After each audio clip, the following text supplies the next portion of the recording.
presentation came to me being directly involved in saving the, let's say, safeguarding the site in 2012, when I was asked to lead scientifically the preventive excavation along a sector of in construction at that time motorway along the most important river in Middle Transylvania, the Mureș.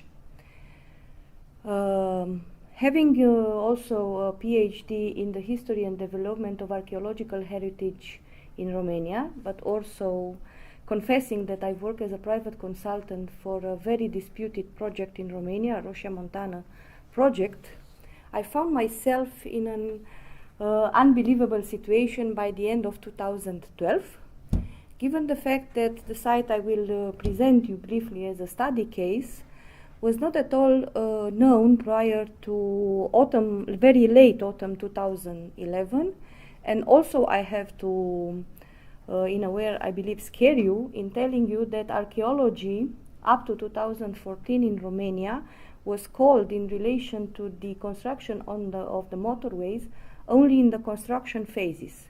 Basically, no prior evaluation was done when the feasibility studies are made. The result, I believe, it's a disaster. Although we adhered to the Valletta Convention, our, let's say, main legislation, it's stating principles. My presentation will show you that sometimes only to state a principle is not in fact protecting the site. And also there is a different perspective. We tend to see only the developers as the, how to say, the main threats to a site, forgetting in a way the other stakeholders, like in this case you will see it is simply agricultural works, who in fact are destroying more without paying any attention to the heritage. Just a brief, let's say, definition. The archaeological heritage, we have to understand it, or at least I understand it, as a legacy. And it's important to know that under the Romanian legislation, this legacy is in a way taken care by the state. And the state, yes, it's one of the main stakeholders. And as I've told you, after the 90s, we've adopted in a hurry a huge bunch of legislative texts, which I dare to believe are not working properly. As in a case like the one from Tartaria, when you discover only in a very late stage of construction a site, only partially impacted by the motorway, but with a remaining huge part affected by agriculture, and how you can protect it. As I've told you, these are very brief, let's say, sketches of our legal system in Romania. The idea is that, yes, Valletta is recognized as at a level of the authorities, but in fact is not put in practice. In theory, yes, we do have the three areas of expertise: the cultural heritage legislation, the environmental one, and the town planning and construction legislation. But the integrated conservation principle, it's a beautiful phrase without substance. It's intended to show how complex it is our system in dealing the administrative and the scientific issues in regard to the protection of archaeological heritage, but in a way it's also diffusing the responsibilities and the roles of the authorities at the central and the local level when they have to take a decision in regard of protecting a not priorly known site. Various different layers of stakeholders. Let's say this is a very rough picture of the academic framework for archaeology in Romania. This is the administrative one, but only focusing on the one related to heritage, but also important to mention that both the local the county councils, the mayories and the local councils do have in theory a lot of duties in regard to heritage, which in fact they don't care about and don't take into consideration. And for sure it is the public, and what we are we are calling the community archaeology, and it's this the general public and the general interest in regard to heritage, and combined with a series of local interests, like in the case this landowner you will see in Tartaria. The main problem for not having a truly protection system in Romania for protecting the archaeological heritage, it's the very diluvian, I will say, system of recording our archaeological heritage. We don't have a digital database related to a GIS project, and the result, nobody is knowing where exactly the sites, even the known one, are located. I have to say there were a lot of attempts to map these various levels of protected heritage, but the Ministry of Culture was simply ineffective in centralizing and focusing all these approaches. The result being, even nowadays, we don't have a national archaeological repertory related to a GIS. And I will dare to say, because also we are speaking about the Malta Convention, the result also, it's a huge nowadays public fight with the metal detectors, where they are allowed to detect and where is placed a site. Simply nobody in Romania can answer you in very precise terms. This being said, these are, let's say, the key issues I've seen in a Romanian perspective. What is missing in terms of trying to safeguard a site? Basically, yes, we do have the Valletta Convention, yes, we do have the national legislation, but the practice, as you will see, it's completely different, or I will say, in fact, it's in a completely different direction. This is a regional map of the sites of the at the very beginning of the first millennia BC. It's a dedicated ceramic style which characterizes large areas of nowadays Romania, Hungary, Serbia, northwestern Croatia, this Bessarab type style. And this map is just showing you the status prior to the commence of the construction of the motorway, only related to in relation to this chronological phase.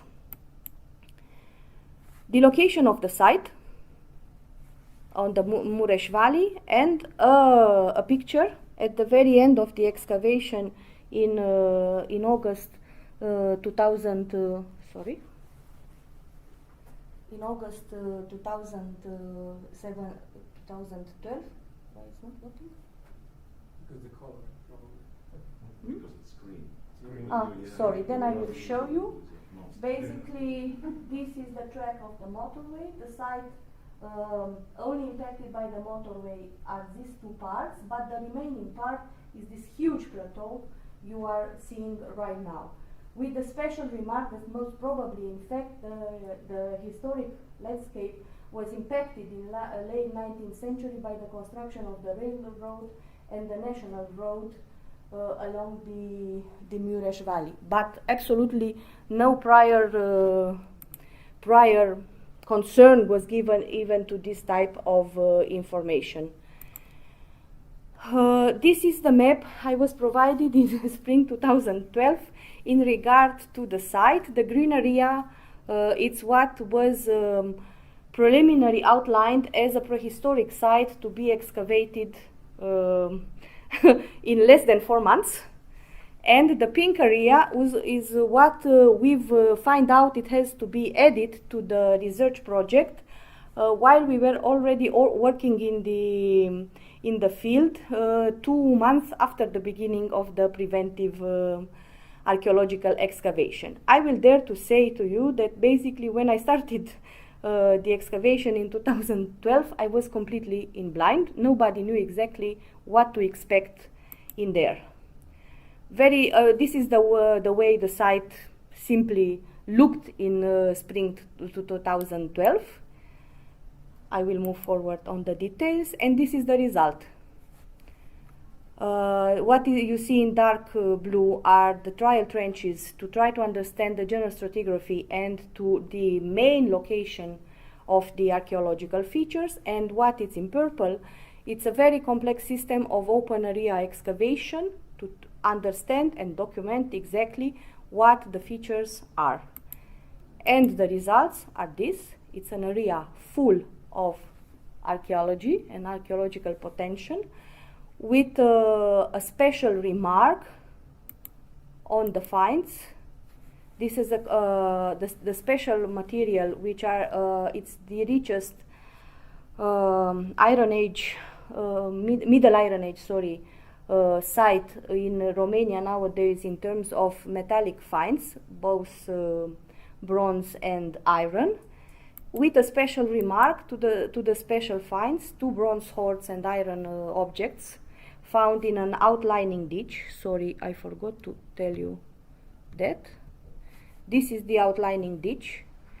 It's a natural ravine with anthropic intervention, a feature completely unknown for other sites, and which was possible to document only by this type of excavation, the open area excavation. One have to say very clearly that the funds for scheduled excavations in Romania simply does not allow to document and properly understand such a structure. And I will have to say, yes, preventive archaeology in a way it's destructive, but in a way, if you decide, if you project correctly your research agenda, you can use those finds in properly documenting and understanding a certain historic period.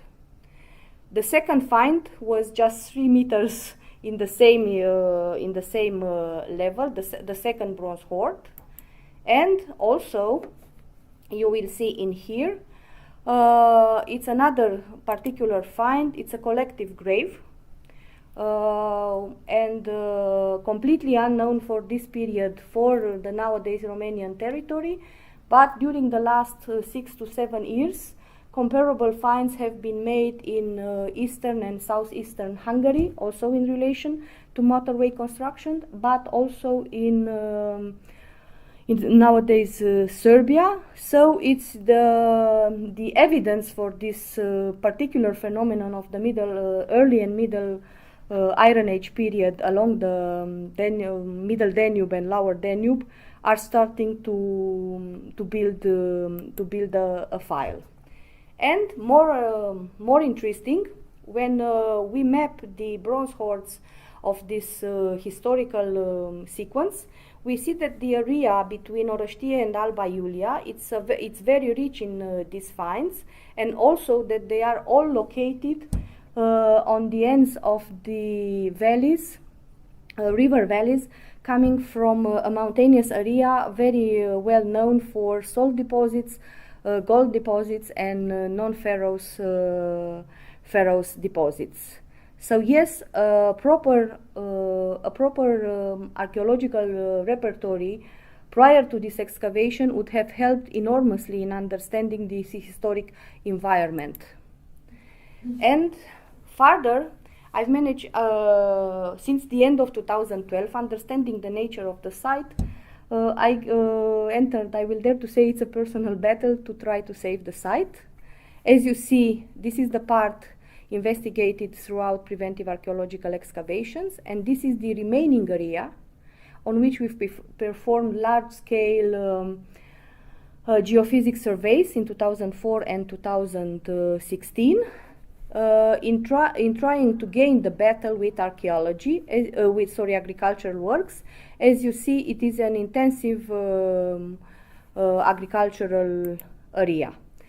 Moreover, to say, nobody has given attention to the meaning of the sites in the area, and what the law is stating right now, that for the areas found outside urban zones, you have to give to an archaeological site, which is listed as a historic monument, 500 meters. And I just want to show you that this is the famous Neolithic site from Tartaria, the one with the first examples of writing in Europe.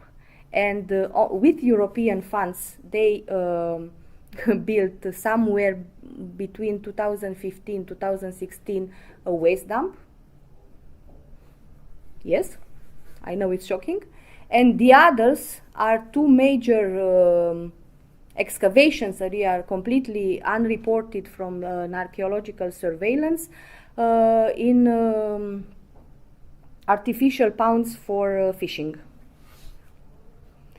And the picture, it's showing you the degree from 50 to 100 meter of this protection area, which should exist for such sites. It's a very clear demonstration, in my opinion, that yes, we do have a law, but in fact, it's just words. And the preliminary results of the geophysics made in 2014 and 2016, I will scare you once more. These pipelines were completely unaware to all the authorities at the level of the county and the mayor house. It's only the geophysics they find out. So this is unfortunately the situation with our basic town planning documentation when dealing with archaeology. What you see, it's also represented the results of the excavation in 2012. And all these are, let's say, the preliminary indications of geophysics. And this is once again the plateau and the location of the test excavation made in 2016 and 17, proving 100% that all the indications provided by the geophysics are true. It's the same concentration of archaeological materials, former pits, refuse pits, rest of dwellings, with a very rich archaeological materials, both in terms of pottery and metal. Instead of conclusions, yes, we do have a legal system, but when we are narrowing the images in seeing exactly how it's functioning, the sad truth is it does not function. And I do believe that throughout a very staged approach, and using my expertise both as an archaeologist but as a heritage consultant, I will manage at least to save part of this completely amazing site. Thank you very much.